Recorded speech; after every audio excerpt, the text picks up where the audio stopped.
France Maghreb 2. C'est bien, écoute sur France Maghreb 2, Linda Saya. Donc, vous êtes conseillère municipale à Villetaneuse, dans l'opposition à l'UDI. Tout à fait. Voilà, l'UDI c'est le parti de Jean-Christophe Lagarde, voilà, qui est l'ancien maire de la ville de Drancy et député et actuel candidat pour les élections européennes. Oui, on le connaît très bien. Il tient la garde. À tout de suite. Il tient la garde, oui, absolument. C'est la Bien com joué. qui commence, tu vois. Ouais, absolument. À tout de suite. Restez bien avec nous. Donc, Linda Saya à suivre pour son entretien et le zapping juste auparavant. Tu pourras y participer d'ailleurs, Linda. À tout de suite. D'accord. LGF, le grand forum, merci d'être avec nous, c'est lundi, nous sommes le 15 avril, soyez les bienvenus messieurs, dames, où que vous soyez d'ailleurs, que ce soit en France ou ailleurs, pour nous écouter, eh bien téléchargez l'application France Maghreb 2, c'est le nom de la radio, hein, qu'on ne s'y trompe pas, et le grand forum c'est le nom de l'émission, c'est tous les jours de 16h à 18h sur votre radio, soyez les bienvenus en direct avec tout de suite, avant d'accueillir notre invité, mais elle peut d'ores et déjà réagir dans le zapping, c'est parti. Si on prend 100 millions d'Africains d'un remplacement de population. Parce que les mots bamboula, d'accord, c'est Maintenant, moi, très franchement, je vois un barbu Angela Barr. La réimmigration, c'est le départ des immigrés. Réellement le déradicaliser, est-ce que c'est possible? Une bonne dose de cheval. Si la connerie se mesurait, il servirait de maître étalon. Au programme de notre zapping, ce qu'il ne fallait pas louper à la télé, ou peut-être louper d'ailleurs, à vous de choisir. Pour commencer ce zapping, messieurs et dames, du jamais vu dans la communication élyséenne, le président de la République, Emmanuel Macron, quelques heures avant son intervention à la télé ce soir, a posté une bande-annonce pour informer les téléspectateurs de son discours de ce soir. Écoutez ce que ça donne, ça a été posté sur Twitter. L'objectif, c'est surtout de vous entendre. Alors, Monsieur le Président de la République, si j'ai quitté ma ferme aujourd'hui, c'est pour porter la voix des producteurs bio de mon territoire. Je pense qu'on peut lever par ce débat beaucoup de malentendus. Monsieur le Président, vous nous avez demandé d'être direct, je le serai évidemment. Monsieur le Président, je suis médecin et pourtant vous voyez un gilet jaune à mes pieds. On est un pays où on a laissé trop s'installer la conflictualité. Bonjour Monsieur le Président et bienvenue dans les Alpes d'Haute-Provence. Moi je prends un engagement solennel devant vous, c'est que moi j'en tirerai des conséquences véritables. Je nous souhaite à nous tous, parce que c'est une impérieuse nécessité, de réussir.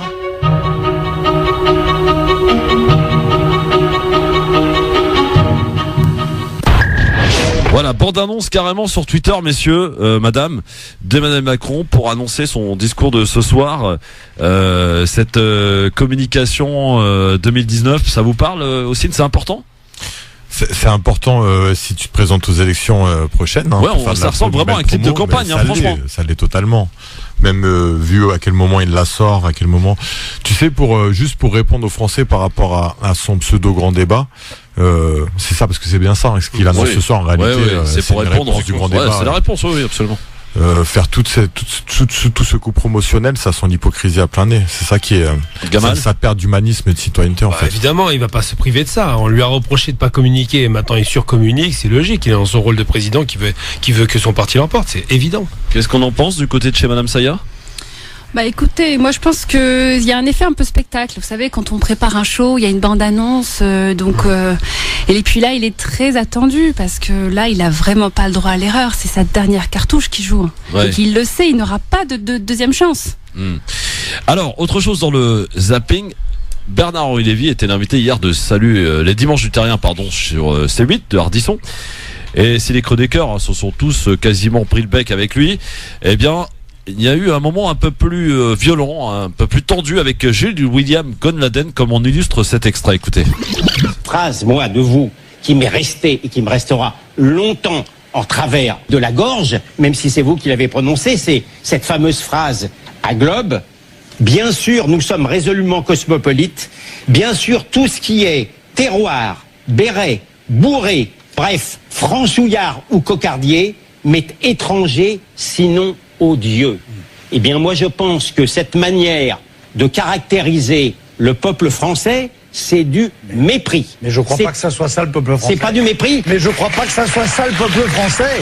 C'est aussi le béret et la bourrée. Hein. Ah bah c'est aussi le béret et la bourrée. Mais le mot franchouillard, franchouillard, Bernard-Henri Lévy. Mais je crois pas que les Français soient franchouillards. Je crois que Le Pen est franchouillard et je crois pas que le peuple français soit franchouillard. Je crois que le peuple français a été grand, est grand, peut être grand. Le peuple français. Attends, je vous ai laissé parler, vous me laissez parler maintenant. Une seconde.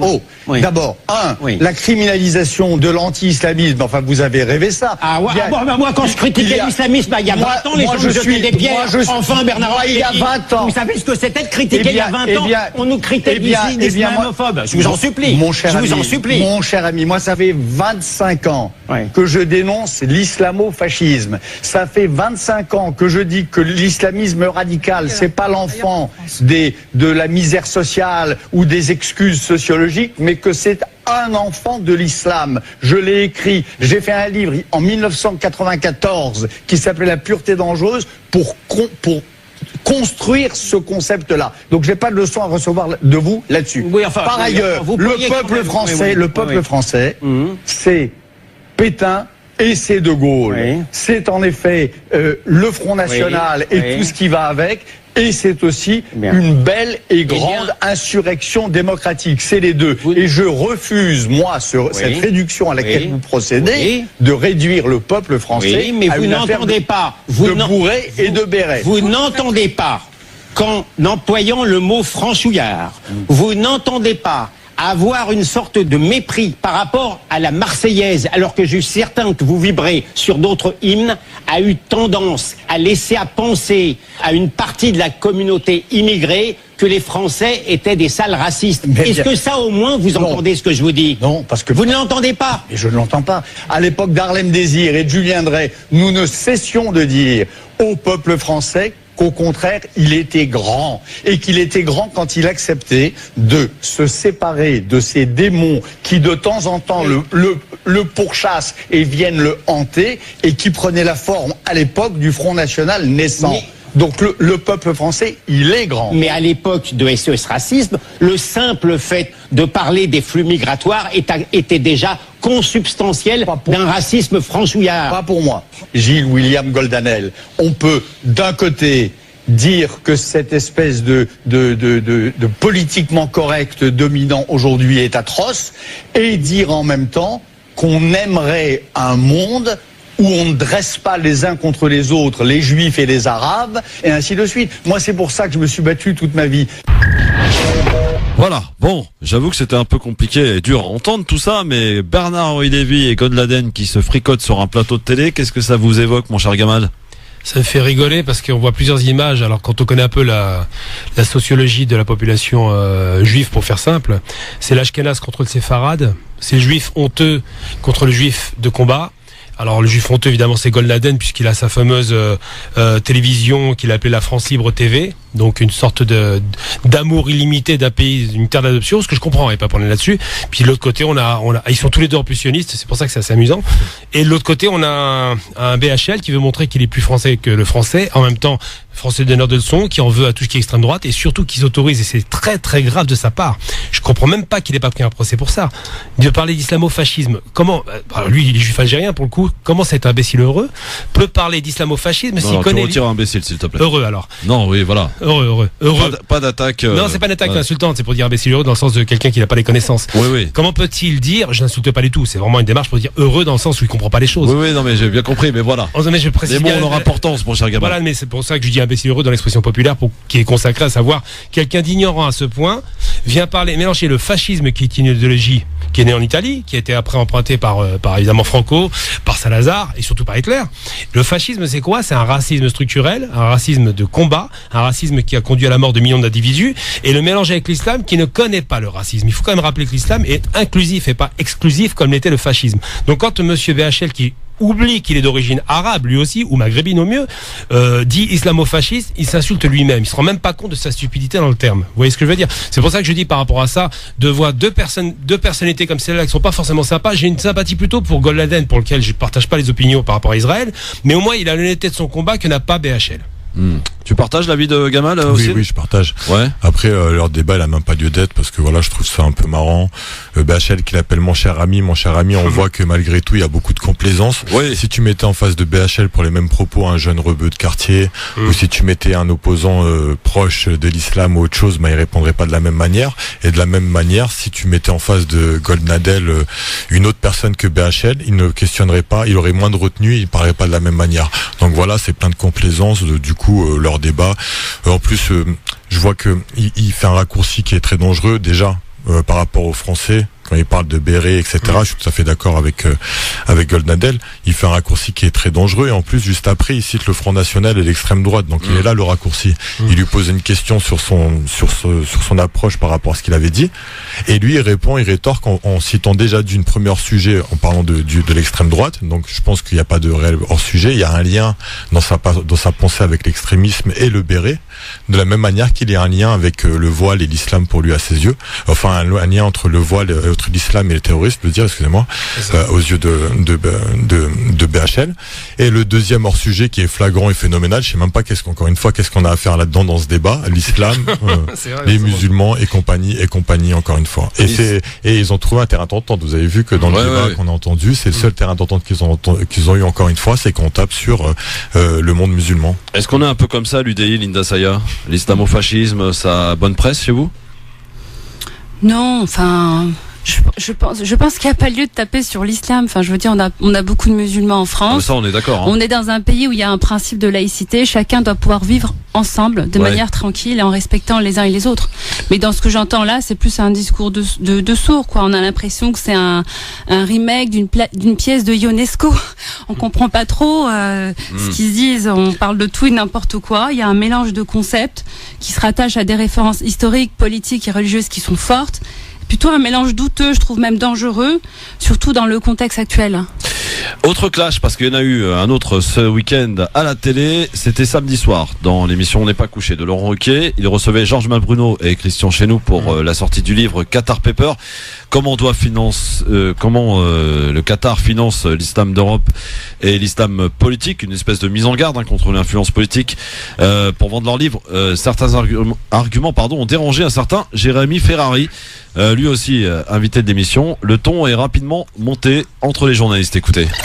Le problème, en fait, c'est que vous ne donnez pas de faits concrets. Vous nous dites une petite musique de fond. Oui, mais pour un journaliste, une petite musique de fond, c'est pas ce que ça fait. Il y a des horaires séparés. C'est horaires séparés. Le voile autorisé à l'école, ça contredit la loi. C'est le voile.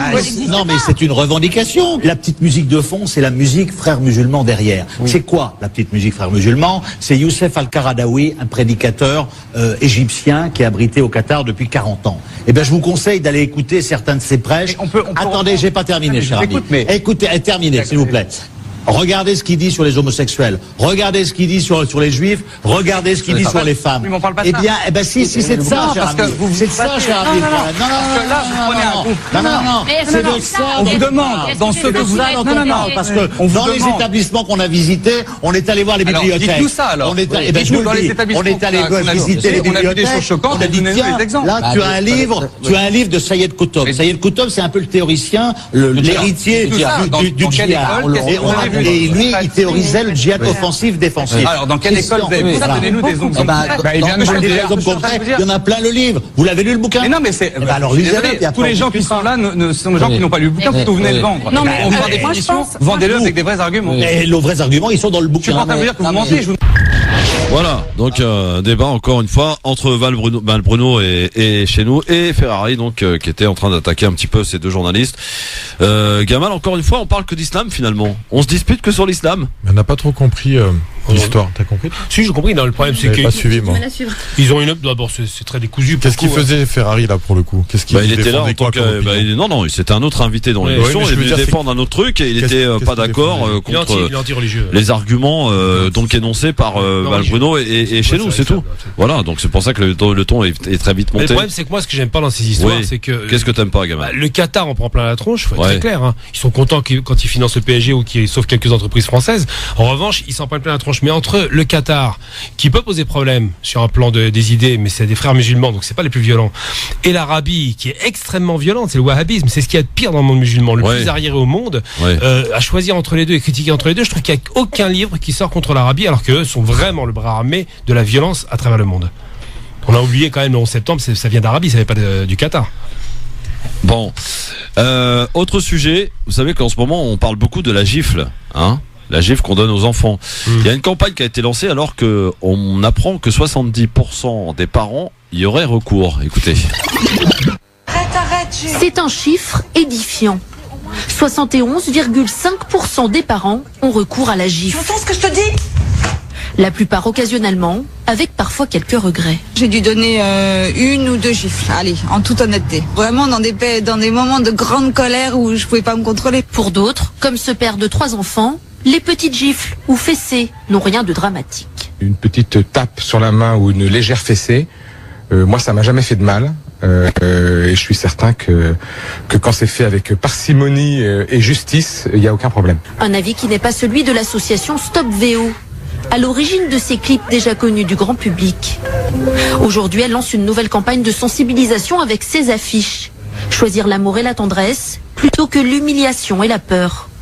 Car pour ce médecin, aucun geste violent n'est anodin pour l'enfant. Même une petite claque, c'est un coup, c'est une violence, ça va induire une sidération, du stress, et il ne va pas comprendre et surtout il va s'arrêter de penser. On a un grand nombre d'études qui montrent que si on utilise ces moyens, par exemple, l'enfant il va moins bien apprendre et il aura un QI qui peut baisser.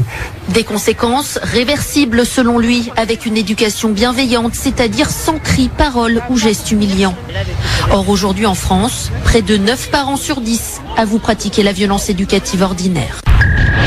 Bon, pour être simple, franchement, j'en ai reçu des gifles, je suis pas mort. Hein. Pareil. Ouais, Gamal, non? Absolument.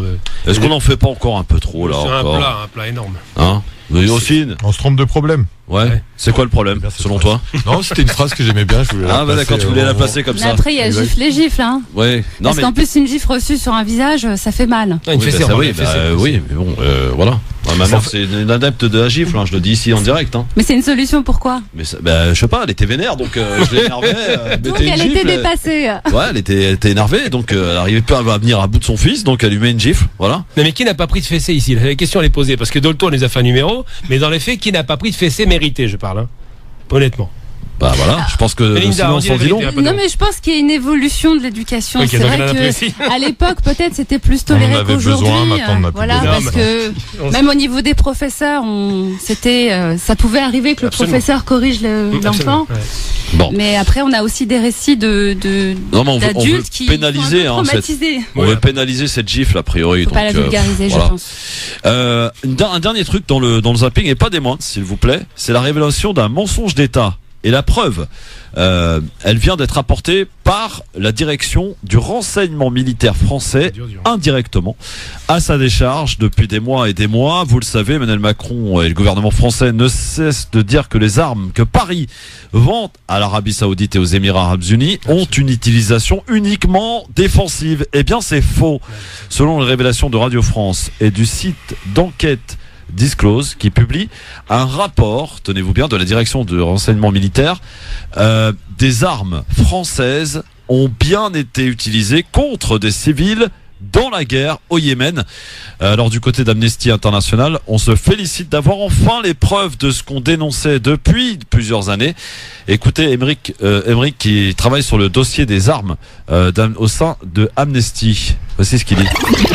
Un grand nombre d'informations qui sont révélées viennent corroborer ce que nous disions déjà depuis un moment, nous ONG.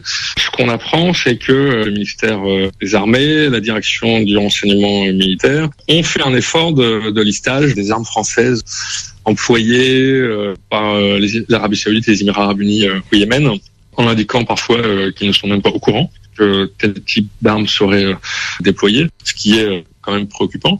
Que cette liste a été adressée aux autorités exécutives, donc la présidence de la République, le ministère des Armées, évidemment, le ministère des Affaires étrangères. Et donc, au plus haut sommet de l'État, on est au courant. On est au courant qu'il y a des armes françaises au Yémen par les alliés français.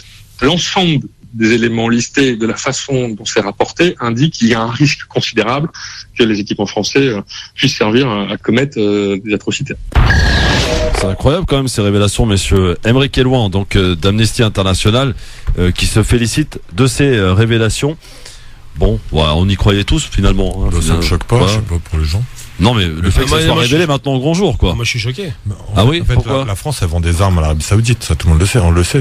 Oui, quand tu vends des armes, c'est pas pour les jouer au domino, tu vois. Moi je suis choqué, j'étais persuadé que c'était l'Arabie qui fabriquait ces armes. Ils savent pas faire un clou, mais ils savent faire des missiles, paraît-il. Mais il faut qu'ils arrêtent de se moquer de nous, faut être très clair.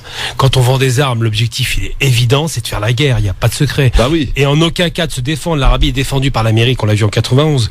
L'Arabie est un pays qui a des visées expansionnistes aujourd'hui et idéologiques. Ouais. Lorsqu'ils vont détruire le Yémen. Je le rappelle, j'ai déjà dit une fois à la télévision, c'est un des pays les plus riches de la planète qui est en train de bombarder un des pays les plus pauvres. C'est la guerre asymétrique la plus horrible qu'on ait jamais vue.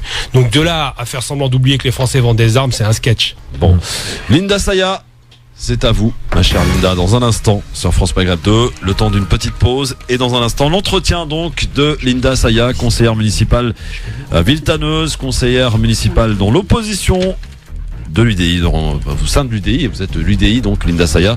On va vous découvrir votre parcours. Vous faites de belles choses, ma Linda, je tiens à vous le dire quand même. Merci beaucoup. Voilà, ça c'est pour mettre en appétit, à tout de suite. France Maghreb 2, France Maghreb 2. LGF, le grand forum, je vous rappelle la question du jour sur France Maghreb 2. Aujourd'hui, vous y répondez sur Facebook, France Maghreb 2, justement. Twitter, le grand forum FM2. Le président français qui va présenter évidemment les doléances du grand débat national ce soir à 20h à la télévision. Est-ce qu'il va réussir, selon vous, à calmer la contestation actuelle, celle des Gilets jaunes, entre autres, à 20h ce soir? Vous répondez oui ou non sur Twitter, sur Facebook. Vous continuez de voter, bien entendu. On fera le point tout à l'heure. Pour l'heure, c'est l'heure de notre entretien, l'entretien du LGF de ce lundi 15 avril. C'est parti. Notre invitée aujourd'hui, elle s'appelle Linda Saya. Linda, rebonjour. Bonsoir Christophe. Bienvenue sur France Maghreb 2. Merci pour ton invitation. Vous êtes donc conseillère municipale à Villetaneuse, dans une ville du 93. Vous faites partie de l'opposition, vous êtes de l'UDI. Vous êtes également avocat, vous avez prêté serment d'ailleurs il n'y a pas très longtemps finalement. Vous êtes une jeune avocate. Tout à fait. C'était le 5 février 2015 exactement. Tout à fait, vous êtes bien renseigné. Ah bah c'est le moins qu'on puisse dire, oui. D'abord, première question, Linda, est-ce que vous pouvez vous présenter un petit peu votre cursus m'intéresse, votre parcours politique? Pourquoi l'UDI d'abord? Alors, bonsoir à tous, déjà pour ceux qui m'écoutent, j'espère qu'il y a des Villetaneusiens parmi les auditeurs. Alors, j'ai pas simplement un parcours politique. D'accord. Donc moi j'ai une double casquette aujourd'hui. Je suis avocate au barreau de Paris, oui, et je suis élue au conseil municipal à Villetaneuse dans l'opposition depuis les dernières élections municipales de 2014, comme tu l'as souligné tout à l'heure. Alors faire de la politique, c'est un choix qui est arrivé alors que j'étais à l'école du barreau. Donc je préparais à ce moment-là mon CAPA. Ouais. Et je suis rentrée très naturellement. Pour moi, faire de la politique, c'est naturel. On est venu me chercher parce que on avait besoin de monter une équipe. Donc moi, j'ai soutenu un candidat qui était sans étiquette en 2014. J'étais pas encartée à ce moment-là. Et c'est vrai que dans mon esprit, dans ma vision que j'ai de la politique, et par rapport à ce que je fais, je considère que mon engagement et mon activité, c'est la continuité de mon parcours professionnel et de mes convictions. Alors, je vis toujours dans la ville où j'ai grandi, à Villetaneuse. C'est une ville, comme tu l'as dit, qui se situe dans le 9-3. Je sais qu'il y a des gens qui n'aiment pas qu'on dise le 9-3 et qui préfèrent qu'on dise la Seine-Saint-Denis. C'est le département le plus jeune, c'est le département le plus pauvre de la région Île-de-France. Il y a beaucoup à faire. Oui, il y a beaucoup à faire, effectivement. Et justement, on peut aussi dire que c'est 30 ans d'échec politique dans le 93. C'est 30 voire ans. Plus même, hein. Quand je dis 30 ans, je suis peut-être encore généreux. Hein. 40 ans. 40 ans, ouais. N'ayons pas peur du mot. 40 ans d'une gauche qui a complètement laminé le département de la Seine-Saint-Denis. Tout à fait. C'est vrai que moi, en tant que citoyenne engagée aujourd'hui, en tant que conseillère municipale, je partage avec beaucoup de Villetanusiens comme d'autres séquano-dionysiens les mêmes constats. Parce que moi, ma ville se trouve dans la ceinture rouge du 93 qui est en train de s'émietter de plus en plus. Mais aujourd'hui, on rencontre effectivement les mêmes difficultés, que ce soit au niveau de l'éducation, au niveau du logement, au niveau des élus, parce qu'on a à la tête des mairies les mêmes élus qui sont là depuis des décennies et des décennies. Ouais, mais alors se retrouver à l'UDI, Linda Saya, c'est quoi? C'est un concours de circonstances? C'est arrivé plus tard. Alors comme j'ai expliqué, quand je me suis engagée en 2014 pour les élections municipales, ouais, j'y suis allée moi sans étiquette, donc j'étais numéro 2 d'un candidat sans étiquette qui, ouais, était anciennement socialiste. Et la condition première, c'était de m'engager auprès de quelqu'un qui n'était pas encarté. Voilà. Donc moi, ce que je voulais, c'est d'abord faire passer. Ce qui est important, je pense, c'est d'abord de faire passer ses idées. On existe avant tout en tant que personne, avant, oui, d'aller dans un parti politique. C'est vrai qu'on a tendance à chaque fois à nous dire de quel parti vous êtes et à nous identifier. Mais dans un parti politique, il y a plusieurs personnes et chacun a sa propre personnalité, chacun a son style et chacun a sa manière de faire en tant qu'élu. Oui, oui. Donc on reste des personnes libres quand même. Gamal ? Moi, me regarder fixement aussi, je pense qu'elle est inquiète. Non, mais j'en veux pas pour autant. Effectivement, c'est bien d'avoir débuté en indépendant. Je pense que s'encarter, c'est porter un gros cartable bien lourd avec beaucoup de problèmes de parti. Et je pense que malheureusement, vous devriez, à mon sens, peut-être pas forcément rester dans cette formation qui est une formation quasiment morte-née. J'ai eu l'occasion, c'est pas des critiques directes, c'est pour dire que je préfère la personne que le parti. On prend l'exemple du maire de Pantin, de ville que je connais très bien. Il est PS, mais c'est pas le maire de Pantin PS que je vois, c'est le maire de Pantin tout court. C'est le maire de la ville qui fait un travail formidable et beaucoup de maires mériteraient d'être indépendants de leur classe politique parce qu'elle ne leur représente pas vraiment. Donc je pense que l'erreur principale, c'est d'avoir rejoint l'UDI. Je pense que c'est vraiment une faute, une erreur de votre part, et vous voudriez peut-être réfléchir à prendre de la distanciation. Qu'est-ce qu'avez-vous à répondre à Gamal là, sur cette erreur commise selon lui Je pense qu'il a une analyse aujourd'hui au mois d'avril 2019. Oui. Donc il faut un petit peu se replacer dans le contexte de l'époque. Voilà, on est en 2014. Donc nous, on est à la base des gens qui ne sont pas du tout des politiques. On fait les choses de manière très artisanale et on fait un excellent score. On arrive 3e. Voilà, on avait la possibilité, si on faisait une alliance, de prendre la mairie. Donc c'est pas rien pour des gens qui ont commencé quelques mois avant et qui ont fait les choses vraiment avec beaucoup de conviction, sans être forcément des professionnels de la politique. Donc moi, l'année suivante, je cherchais une famille politique parce que je m'engageais pour les élections départementales, et au niveau des départementales, il faut un parti politique. Et il était hors de question pour moi de m'engager auprès du PS ou du Parti communiste. Voilà, donc moi j'ai grandi dans la zone rouge. Pour moi, ces partis-là, c'est la désillusion totale. Je considère qu'ils n'ont pas le monopole du social. Voilà. Donc moi, je suis à la base quelqu'un. Je ne suis ni extrémiste, je ne suis pas de gauche, je ne suis pas de droite. Donc naturellement, mon choix s'est orienté vers le centre. Il y avait le MoDem, par exemple. Et à l'époque, je vous rappelle qu'on a quand même des gens il y a eu une scission au sein de l'ex-UMP, ce qui est devenu les LR. Donc on a eu des personnalités comme Ramayat, comme Jean-Louis Borloo, comme Simone Veil, qui sont des gens de qualité, qui ont des valeurs humanistes, sont des progressistes. Ce sont toutes ces personnes-là qui m'ont donné envie de m'engager à l'UDI. C'était un parti très jeune, qui rassemblait énormément de monde. Aujourd'hui, je veux bien reconnaître qu'il y a beaucoup de gens qui ont rejoint La République En Marche. Ça vous a pas attiré ? Vous n'avez pas été aspiré par la République En Marche pour l'instant ? Si, un petit peu. Alors, je partage l'énergie, beaucoup d'idées de La République En Marche. Après, je reste assez dubitative. C'est vrai qu'il y a une victoire. Qu'est-ce que vous partagez, par exemple ? Quel est le projet qui vous tient à cœur et qui est défendu par Macron ? Il y a quand même un renouveau. Parce que on parle quand même d'une... De quel renouveau vous parlez ? On a un renouveau, on a quand même une classe dirigeante qui a été renouvelée. Oui. Et ça, pour moi, c'est une victoire. On semble oublier. Les gens ont la mémoire courte. Non, moi, j'oublie pas ça. Quand Emmanuel Macron est arrivé, on avait l'impression qu'il est arrivé un petit peu de nulle part, qu'on a eu un alignement des planètes. C'est absolument faux. Je pense qu'à un moment donné, on est arrivé à bout de souffle. Ça, c'est le problème, c'est que si on a les mêmes gens, c'est la même chose que j'ai les mêmes difficultés dans ma ville, c'est qu'on a les mêmes personnes, le même blabla, et à la fin, on n'a pas de résultat. Donc finalement, il n'y a pas de renouveau. C'est ce qui fait qu'aujourd'hui, les gens, ont une défiance vis-à-vis des politiques et qui ne vont pas voter. Et c'est encore pire. C'est encore pire, pardon, Gamal. C'est peut-être même encore pire, peut-être parce que effectivement, comme vous le disiez si justement, c'est-à-dire que il y avait du renouveau de promis dans l'élection et tout la trajectoire, j'allais dire, d'Emmanuel Macron. Et quand on s'aperçoit 18 mois après que finalement, c'est peut-être pire qu'avant.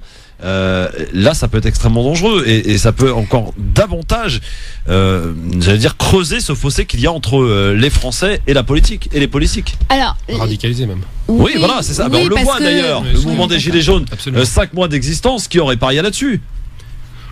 Oui. Bah oui, et puis on a aussi dans le cadre des élections européennes, ce qu'on voit, c'est que le Rassemblement national fait quand même beaucoup de scores. Ça, c'est très inquiétant. C'est pas d'hier, ça paraît. Parce que le problème, c'est que quand on a un échec de part et d'autre, les gens, qu'est-ce qu'ils font ? Ils pensent que les partis extrémistes, que ce soit de gauche comme de droite, sont une solution, alors qu'ils ne le sont pas. Ouais. Ben, alors peut-être qu'il faut aussi voir les choses différemment, peut-être. Hein. Est-ce qu'on n'a pas préparé le terrain et là, je n'accuse pas que Emmanuel Macron, mais j'accuse peut-être que des différentes classes politiques au pouvoir depuis 30 ans. Est-ce qu'on n'est pas en train de préparer le terrain pour que le Front National puisse, le RN aujourd'hui, puisse accéder tranquillement au pouvoir? Je rappelle quand même que les lois les plus liberticides ont été passées sous la gauche et sous Macron. Donc il y a un moment, il faut quand même avoir ce constat-là pour être lucide. C'est clair. Linda. Oui, je pense que vous avez raison. Après, je pense aussi que l'histoire s'écrit tous les jours. Et que on a toujours l'opportunité de changer les choses. Donc moi, par rapport au grand débat et par rapport aux solutions... Vous avez participé au grand débat ? Vous avez organisé des choses dans votre ville ? Oui, il y a un cahier qui a été mis à la disposition des gens, mais le problème c'est que en banlieue, j'ai l'impression que l'effet gilets jaunes n'a pas trop pris. Ouais, moi, j'ai pas vu vraiment de gilets jaunes à Villetaneuse. Ouais. Donc ça, je le regrette parce qu'il y a quand même une soif de changement, mais en même temps, les gens n'attendent pas grand-chose. C'est ça qui est assez paradoxal et contradictoire. Donc, ils devraient bien au contraire profiter de cette occasion-là pour être force de proposition. Ossine, peut-être que tu as une explication sur le fait que les gilets jaunes, ça n'a pas franchement intéressé en banlieue, peut-être ? On a eu des émeutes qui nous... Non, je pense qu'en fait, ils sont intéressés par la question. Il y en a plein qui en parlent. Après qu'on est sur le terrain, on voit vraiment que, en tout cas à Stein, à Sarcelles, etc., dans des petites villes de la banlieue nord, je le ressens, même dans des départements comme 77, si on peut compter ça aussi dans la banlieue, qui participent de manière très forte à la construction, à l'organisation et dans les manifestations des gilets jaunes. Ça fait aussi partie de la banlieue.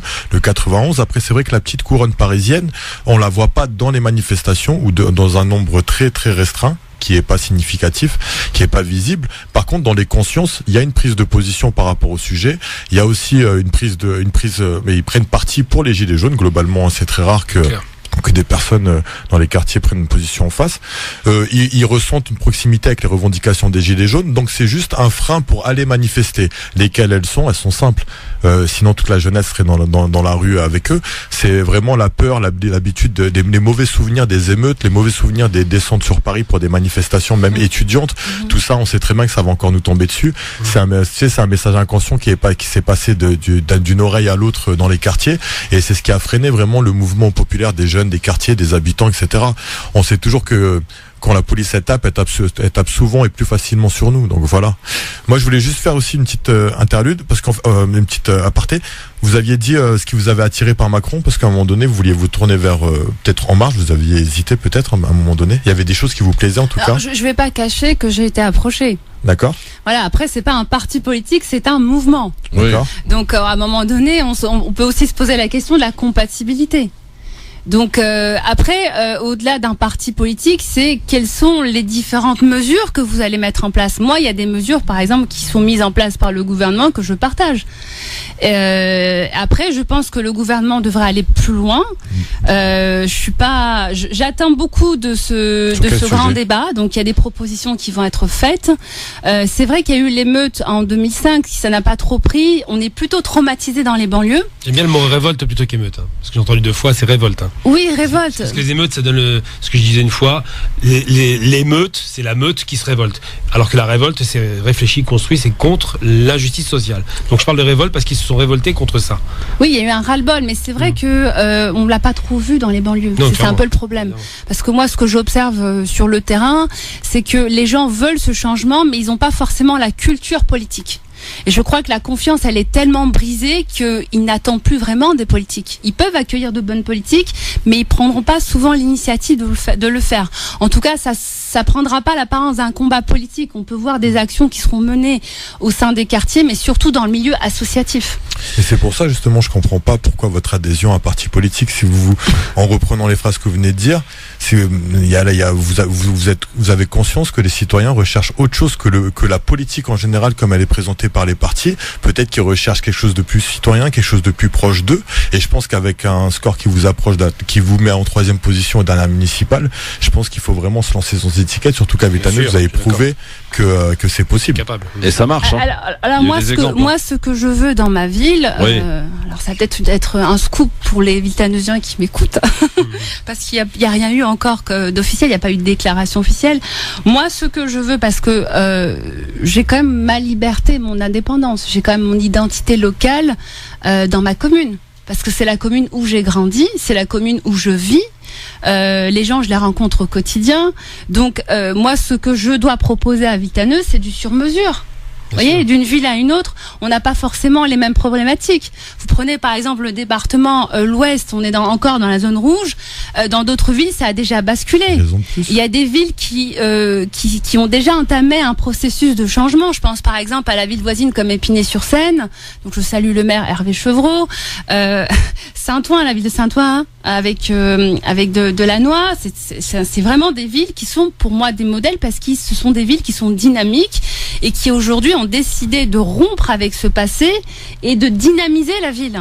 Oui, mais vous répondez pas à la question d'Houssine, à savoir pourquoi Alors moi c'est un choix personnel. Parce que vous nous dites quelque part. Moi c'est un choix personnel. Après c'est pas quelque chose que je vais imposer à des gens par exemple qui veulent être sur ma liste. Linda, c'est en contradiction en fait avec ce que vous dites parce que vous nous dites que les habitants de banlieue rejettent tout ce qui est appartenance ou parti politique. Et vous rejoignez vous à parti. Est-ce que c'est pas quelque part aussi une manière de s'isoler? Vous comprenez la demande, mais l'offre elle est peut-être pas adaptée en tout cas. Mais après, comme j'ai répondu tout à l'heure, c'est pas du tout contradictoire, c'est un choix personnel. Malgré que vous avez conscience que le public attend autre chose.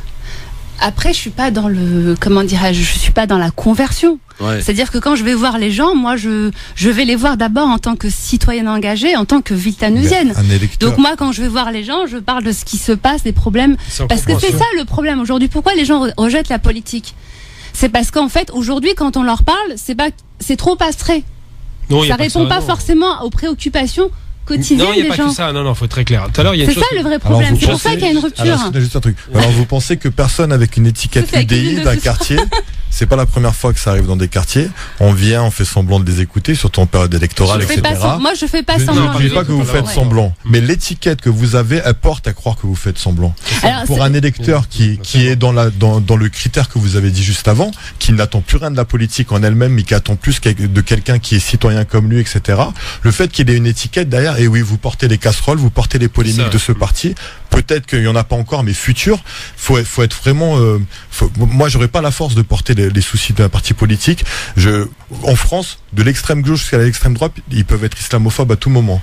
N'importe quel propos peut sortir de leur bouche, on le sait très bien. Vous parlez de quoi? De l'UDI là? De tout en général. Oui, de l'UDI. Moi, je suis à l'UDI, c'est pour ça. Pour le coup, l'UDI n'est pas mieux que les autres. Sur ce coup-là, pour moi personnellement, de l'extrême gauche jusqu'à l'extrême droite, à tout moment, il y a une phrase qu'on peut regretter. Et représenter ce parti, c'est porter ces phrases-là et les accepter, les assumer.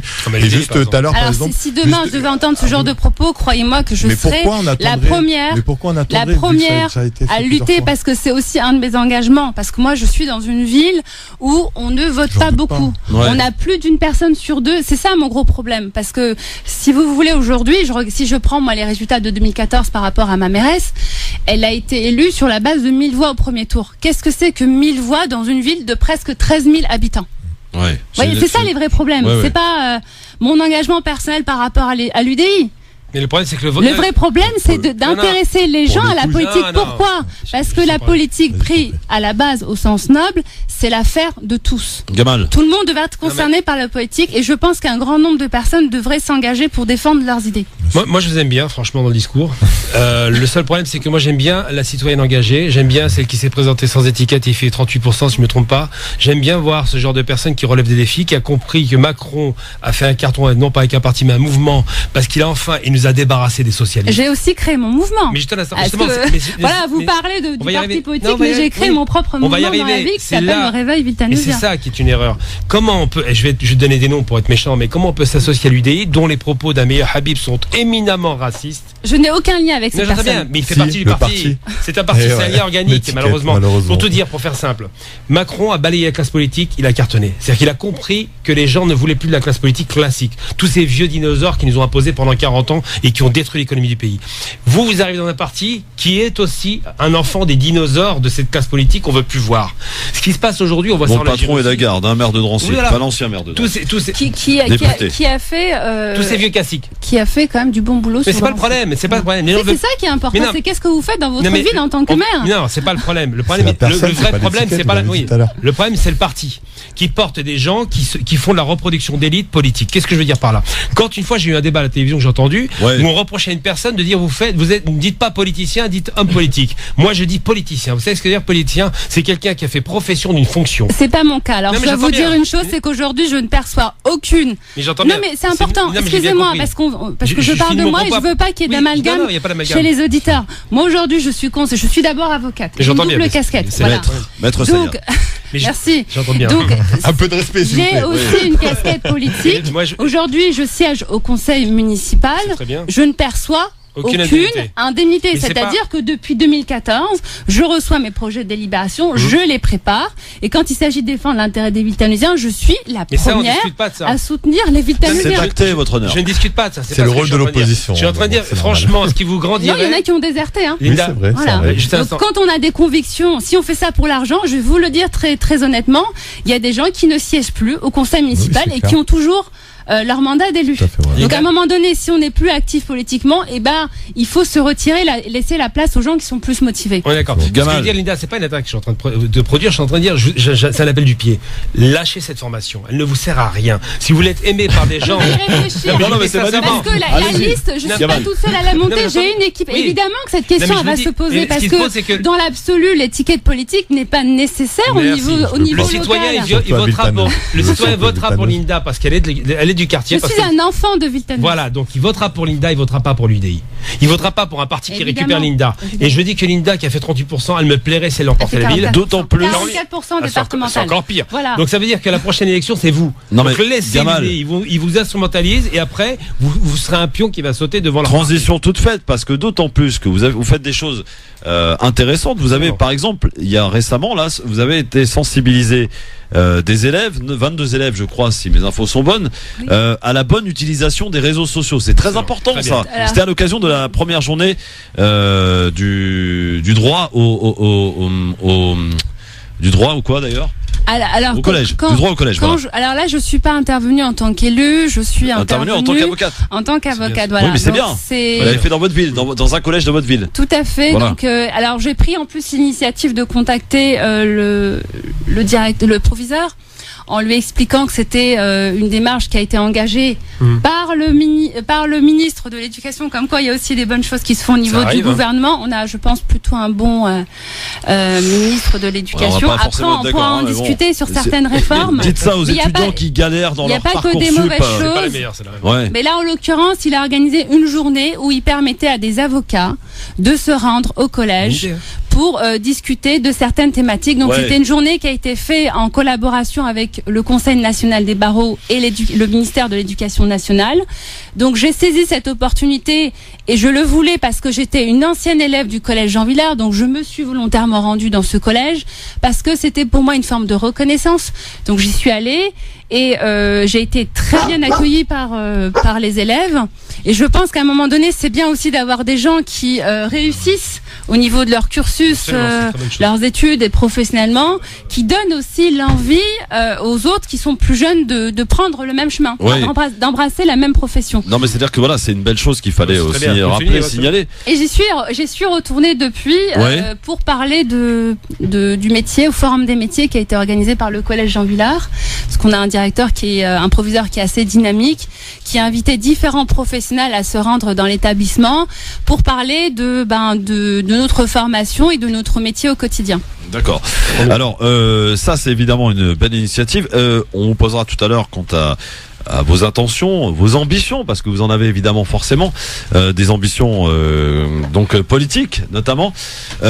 Mais juste après, les auditeurs aussi auront la possibilité. Vous pouvez parler à une conseillère d'opposition qui est ici avec nous. Vous êtes peut-être de Viltaneuse, vous connaissez Linda Saya. Vous avez envie de lui poser des questions concrètes. Peut-être des questions concrètes aussi, vous qui avez parlé tout à l'heure du bon travail du maire de Drancy, Jean-Christophe Lagarde. Que sais-je encore, 01 40 33 9000, à tout de suite sur France Maghreb 2.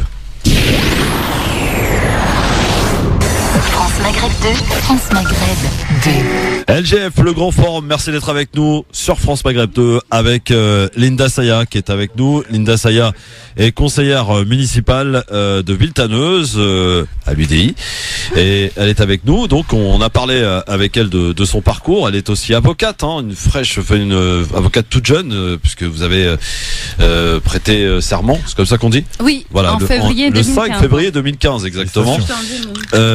Linda qui est donc s'est lancée en politique et qui a failli d'ailleurs accéder à la ville de Villetaneuse. Est-ce que c'est pour 2020, Linda ? Je l'espère. Je pense qu'il y a un contexte qui est favorable. Parce que on a quand même un vent de changement qui existe dans le 93. Déjà, on a vu des villes basculer en 2014. On se souvient du changement, c'est maintenant. Bon, on attend toujours. Alors, le changement, ça va aussi venir des gens. Ouais. À un moment donné, il faut que les gens qui veulent du changement se disent, il faut qu'on participe activement à ce mouvement, qu'on prenne contact avec des gens qui veulent se présenter, qu'on participe à l'élaboration d'un projet, et à la fin, il faut aussi mettre le bulletin dans l'urne, sinon il n'y aura pas de changement. Moi, je veux bien porter l'idée de changement, mais derrière, si les gens ne vont pas voter, est-ce qu'il y aura un changement ? Je ne le pense pas. Comment expliquer aussi que dans les quartiers dits populaires, ça ne vote pas, qu'on ne s'intéresse pas, et pourtant quand même les municipales est une élection quand même à part. On le disait, on le répète, on peut avoir un très bon maire de droite et un très bon maire de gauche, comme l'inverse d'ailleurs. On peut être de gauche et voter pour un maire de droite parce que le maire a plutôt fait du bon travail ou qui propose de belles choses. Comment expliquer encore ce désamour, même au niveau local ? Je sais même pas si ça explique, ça s'explique spécialement pour eux. En fait, plus l'élection elle est éloignée du local et moins on vote. Au niveau municipal, je trouve que c'est un déni qu'on fait envers les quartiers. On dit souvent dans une ville que telle communauté elle vote pas, telle communauté elle vote pas. Tu te mets devant un bureau de vote et tu vas voir qu'elle vote massivement. On parle de la jeunesse, mais en réalité, tu vas voir que un certain nombre de la jeunesse ils viennent voter. En vérité, faut pas dénier. Je parle pour ma part dans ma ville à Sarcelles, je le vois de mes propres yeux, quand on mobilise des gens, et nous aussi on s'est présenté aux élections départementales, et sans étiquette, tu n'as pas besoin d'avoir un parti politique pour te présenter. Non, tu n'as pas besoin, c'est ce que j'ai dit tout à l'heure. Non. Et donc on s'est présenté aux élections sans étiquette, on a fini 4e devant le président du conseil général sortant, entre autres, devant nous avec des gros partis. Là, les jeunes ont voté. Là, les jeunes sont venus, les habitants, etc., des quartiers. Ceux qui ne votaient pas d'habitude, ils ont voté pour nous. On a fait ce travail de terrain qui est, je pense, qui était nécessaire. Ils reconnaissaient bien les personnes sur les affiches. On ne vient pas que pendant les élections. On a fait des actions toute l'année et en dehors de la politique parce en vérité, au fond de nous, moi, pour ma part, la politique politicienne, j'en ai horreur à la mort. Je suis plus pour quelque chose de plus citoyen. Les actions citoyennes, elles ont aucun lien avec notre volonté de se présenter à l'époque. Donc là, tu vois, je pense que les électeurs, ils sont pas dupes, ils sont pas bêtes. Ils savent pour qui voter, ils savent pourquoi ils votent. Moi, malgré tout ce qu'on a dit tout à l'heure, je pense bien que Linda est très connue dans sa ville. C'est pas une très grosse ville, Villetaneuse, en plus, combien d'habitants ? Combien d'habitants ? Petite commune, on est un peu moins de 13 000 habitants. Tu vois, c'est très petit. Et en plus, un petit territoire de 3 km². Donc une grosse densité. Au sein d'une ville, on a un vrai campus universitaire qui est une ville dans une ville. J'y étais. Et qui n'est pas, aujourd'hui, à mon grand regret, fréquenté par par des Villetaneusiens, malheureusement. Donc là, il y a tout un combat à mener pour qu'il y ait plus d'ambition éducative dans notre ville. Notamment, je milite pour qu'on construise un lycée à Villetaneuse parce que je me rends compte que nos jeunes sont beaucoup victimes du décrochage scolaire, que très peu accèdent à des études supérieures, que beaucoup s'arrêtent au niveau du collège et qui n'ont pas forcément de perspective pour aller plus loin au niveau des études. Mais il suffit de demander à Valérie Pécresse, je crois que tu étais sur sa liste. Alors, régional. Oui, tout à fait. Alors, j'ai soutenu la femme politique, d'accord, parce que être une femme en politique, ce n'est pas facile. J'imagine. Donc, j'aimerais bien qu'il y en ait davantage, parce que voilà, quand on est une femme et en plus qu'on est issu d'un milieu modeste, c'est encore plus compliqué. Est-ce que tu penses il faut se battre davantage, il faut prouver plus. Après, moi l'énergie je l'ai. Je me suis engagée en 2014 et comme je le dis aux gens que je rencontre dans ma ville, mon engagement ça sera jusqu'en mars 2020. Donc je ferai mon devoir jusqu'au bout. Après, par rapport à Valérie Pécresse, je trouve qu'elle fait du bon boulot au niveau de la région. Donc, et qu'elle nous a fait du bien au niveau du 93, parce que en battant le candidat, alors en battant Barthaud, elle a quand même mis fin à pas mal de clientélisme. Je dis pas que ça n'existe pas encore, mais on avait toute une chaîne de personnes qui. Vous avez dit qui Berthaud? Bartholone. Ah, Bartholone, oui, d'accord. Tout à fait. Un peu de respect, s'il vous plaît. Qui était quand même, qui était quand même un homme fort dans le 93. Ah ouais. Voilà. Et qui était en lien avec pas mal d'élus dans la ceinture rouge. Donc on voit que la ceinture rouge, comme je disais tout à l'heure, elle est en train de diminuer petit à petit. On a des élus qui ont de moins en moins d'influence. Et tant mieux. Parce qu'à un moment donné, je pense que il y a vraiment un besoin de renouveau dans nos quartiers. Ouais, mais et ça va passer nécessairement par un changement d'une classe d'élus politiques qui sont aujourd'hui des élus pantouflards. Moi, je prends par exemple l'exemple de ma mairesse. Ouais. Elle travaille dans la mairie depuis 1989. Enfin, moi, j'avais moins de 10 ans. Vous voyez ce que je veux dire? Donc elle est là depuis 2 mandats et elle veut certainement se représenter pour un 3e mandat.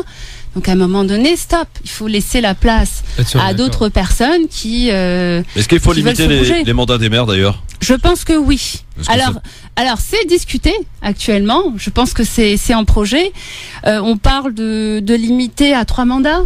Sauf que ça sera pas immédiat, ça se fera beaucoup plus tard. 3 mandats, on rappelle que les maires c'est 6 ans. Hein. 18 ans quoi. Tout à fait. Voilà, 6 ans, ça fait 12, ça fait... Oui, ça donc fait vous multipliez par 3, ça fait pas mal. Donc à un moment donné, la mairie c'est la maison des Villetaneziens, c'est pas la maison de Madame le maire. Vous voyez. Et justement, par rapport, vous avez parlé d'un nouveau lycée pour Villetaneuse, est-ce que vous avez d'autres propositions à faire Alors sur le lycée Villetaneusien?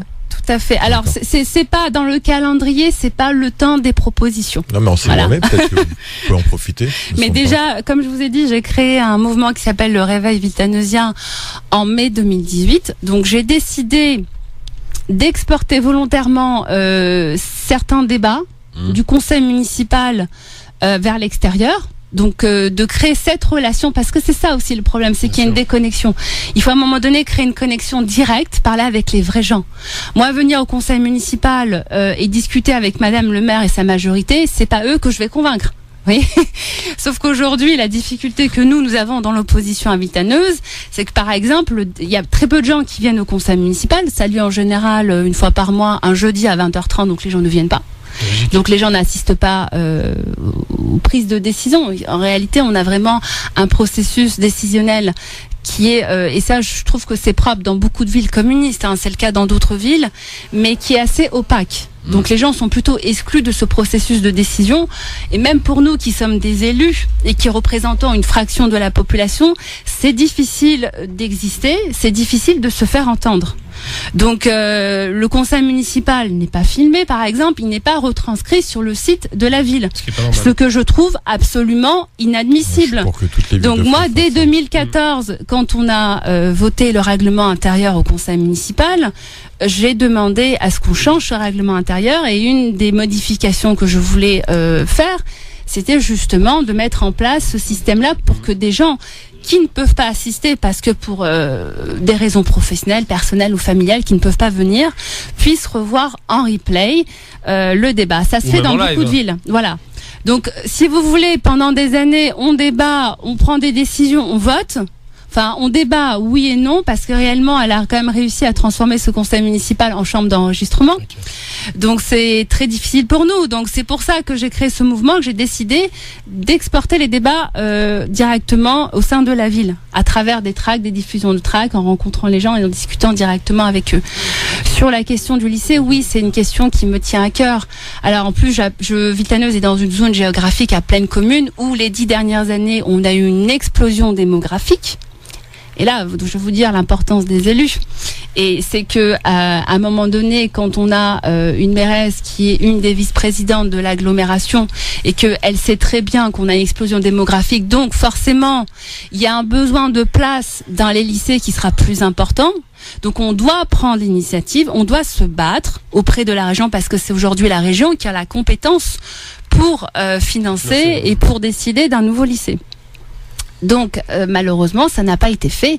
Donc moi, je me retrouve avec des parents qui me disent qu'à la rentrée, ils n'ont pas pu inscrire leurs enfants dans certains lycées parce qu'ils ne trouvaient pas de place. Moi, je trouve ça absolument scandaleux. Voilà. Donc on a eu un projet. Donc dans ce contexte-là, la région a fait voter en urgence. Donc elle a attribué une enveloppe pour qu'on puisse construire un lycée. C'est pas Villetaneuse qui l'a eu, c'est notre voisin Pierrefitte-sur-Seine qui a eu le bénéfice de ce nouvel établissement. Il faudrait peut-être leur rappeler que la surpopulation. Il faut quand même. Aura un deuxième lycée là. Pierrefitte aura un deuxième lycée et la présidente de région a insisté pour accélérer la livraison. Donc le lycée sera livré normalement en 2021. Est-ce que c'est pas les récents problèmes qu'il y a eu au lycée Utrio de Pierrefitte-Stein justement qui a poussé à ça? Parce qu'il y a eu des gros problèmes quand même dans le lycée Utrio. Pas simplement à Stein, il y a eu aussi à Épinay-sur-Seine, il y a aussi un manque de place.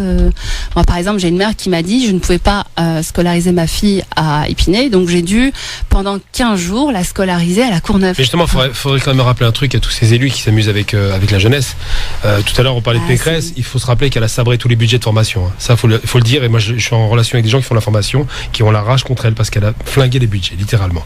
Transformation de la jeunesse, de ceux qui sont dans l'échec scolaire. Ensuite, une surpopulation dans les lycées, ça donne une surpopulation carcérale. Pourquoi? Parce que quand on a 30 ou 35 élèves dans une classe avec un prof qui n'est plus prof mais gardien quasiment d'élèves, qui fait de la garderie et pas d'apprentissage. Et pas d'apprentissage, et ben ça conduit à l'échec scolaire. Et pour finir sur la question des lycées, il n'y a pas qu'un problème de lycée, il y a un problème de lycée, de formation après lycée, d'université, parce qu'effectivement les gens de Villetaneuse ne vont pas à la fac de Villetaneuse, qui est quand même une énorme fac, et la conséquence de tout ça, et ben c'est un désintérêt total à la réussite, parce qu'ils n'en ont pas. Il y a une culture de l'échec qui se développe, la possibilité de se dire non, c'est pas pour moi, c'est pour les autres. Et le problème des politiques qui font leur petite tambouille interne, c'est que malheureusement ils ne sont pas connectés au monde réel. Moi je pense qu'il faut rétablir dans les villes des agoras populaires pour sortir de la mairie. On a l'impression que la mairie c'est une sorte de vase clos comme ça entre élus, pour lesquels d'ailleurs les gens ne peuvent souvent pas s'exprimer, il n'y a pas forcément le droit à la parole au public, et donc il n'y a pas de possibilité de communication. C'est-à-dire que le type qui a le pouvoir, il le garde pendant 6 ans, il espère reprendre ce pouvoir pendant 6 ans, et ça peut durer 2 décennies, ce qui est catastrophique. C'est pour ça que je dis qu'il faut vraiment revenir sur la politique réelle, parce qu'il se trouve que le maire d'une ville, c'est ce que j'appelle la vraie politique, est vraiment connecté avec son peuple s'il fait le travail. Linda Saya, dernière question pour ce soir. Dans 2 heures, le président de la République doit s'exprimer devant les Français. On l'a rappelé donc à nombreuses reprises dans cette émission aujourd'hui. Qu'est-ce qu'il doit dire? Qu'est-ce qu'il doit faire? Qu'est-ce qu'il ne doit pas faire ce soir pour sortir de cette crise? Et va-t-on y arriver selon vous? Alors, il aura seulement 20 minutes. Seulement 20 minutes. Seulement 20 minutes. Bon, il y a une conférence de presse qui est prévue à l'Élysée ce mercredi. La première quand même depuis son quinquennat. Oui. Donc, un exercice qu'il n'aime pas d'ailleurs. Alors ce soir, ça sera pas une tâche facile pour lui parce qu'il aura 20 minutes pour s'exprimer. Et les Français qui souffrent depuis des années, ils ont pas 20 minutes. Eux. C'est une bonne avocate. Oui, après, je pense qu'il faut être aussi raisonnable. Enfin, moi, je le vois au niveau local. Les gens veulent de l'immédiateté. C'est pas possible, vous voyez. On peut pas tout avoir tout de suite. Après, il y a des choses qui doivent être faites dans l'urgence. Ça, c'est sûr. Je pense que le président et son équipe doivent absolument être à l'écoute des gens et surtout rassurer les gens. Donc 20 minutes pour proposer des choses qui sont discutées depuis 3 mois. Ça va pas être simple pour lui. Donc moi j'attends la conférence de presse qui aura lieu à l'Élysée ce mercredi. Je pense qu'on en aura plus de détails, plus de précisions. Après, comme je le disais tout à l'heure, c'est la dernière chance. C'est la dernière chance selon vous? Si ce soir il se loupe? Non, c'est pas ce soir. Moi, je pense qu'on va surtout l'observer les prochaines semaines. Après, derrière, il a aussi une autre échéance. Ce sont les élections européennes du 26 mai. Ouais. Donc aujourd'hui, quand on regarde les intentions de vote, c'est vrai qu'il est en tête avec le Rassemblement national. Donc là, si vraiment il se loupe, je pense que les Français ne lui pardonneront pas. Bon, et bien réponse en tout cas pour la première partie ce soir, puisque c'est à 20h effectivement qu'il s'exprimera à la télévision pendant 20 minutes seulement pour Linda Saya, et pour d'autres ça va être 20 minutes beaucoup hein. Et d'ailleurs beaucoup ont fait le choix de ne pas le regarder, puisque c'est vrai qu'on aura tous les résumés de ce qu'il aura dit ou ne pas dit. En tout cas, quoi qu'il en soit, il y a une conférence de presse, un exercice qu'il n'apprécie pas beaucoup. Il a toujours tenu à mettre les journalistes un petit peu à l'écart.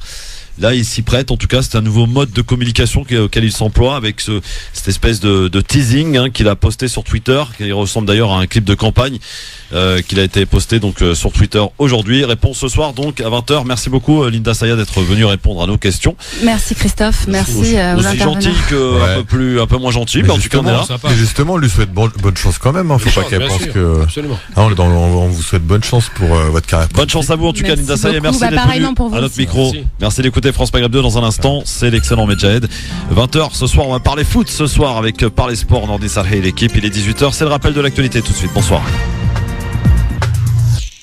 Bonsoir. La transparence, c'est ce que réclament des personnalités de gauche, dont Raphaël Glucksmann et Julien Bayou, les candidats à Place Publique PS et écologistes européennes, en réaction aux révélations aujourd'hui sur la possible utilisation contre les civils dans le conflit au Yémen d'armes françaises vendues à l'Arabie Saoudite.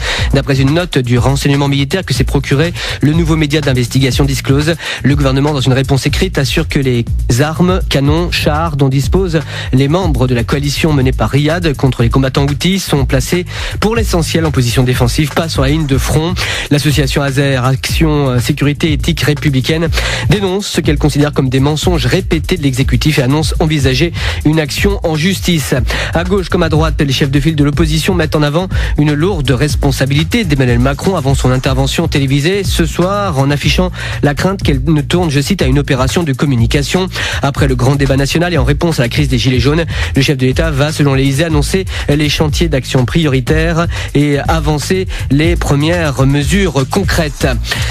Le Dieselgate devrait bien déboucher sur un procès pénal en Allemagne après l'inculpation aujourd'hui de l'ex-patron de Volkswagen, Martin Winterkorn, poursuivi pour fraude pour avoir dissimulé le trucage de millions de véhicules afin de les faire paraître moins polluants. Martin Winterkorn était aux commandes du groupe automobile lors de l'éclatement du scandale en septembre 2015. L'OMS affiche son inquiétude face à la forte hausse des cas de rougeole dans le monde, de près de 300% au premier trimestre par rapport à la même période l'an dernier, soit quelques 112 000 cas dans 70 pays, notamment sur le continent africain où leur nombre a été multiplié par 7. Agnès Varda sur l'affiche officielle de la 72e édition du Festival de Cannes. Les organisateurs ont décidé de rendre hommage à la réalisatrice de La Nouvelle Vague, disparue le mois dernier, en utilisant une photo d'elle juchée sur un technicien pour être à hauteur de sa caméra. Photo prise au moment du tournage en 1954 de son premier long métrage, La Pointe Courte, du nom d'un quartier de pêcheurs à Sète, la ville de cœur d'Agnès Varda. C'est la fin de ce flash. Je vous souhaite une très bonne fin de journée. France Maghreb 2, service, info, musique, divertissement. France Maghreb 2. France Maghreb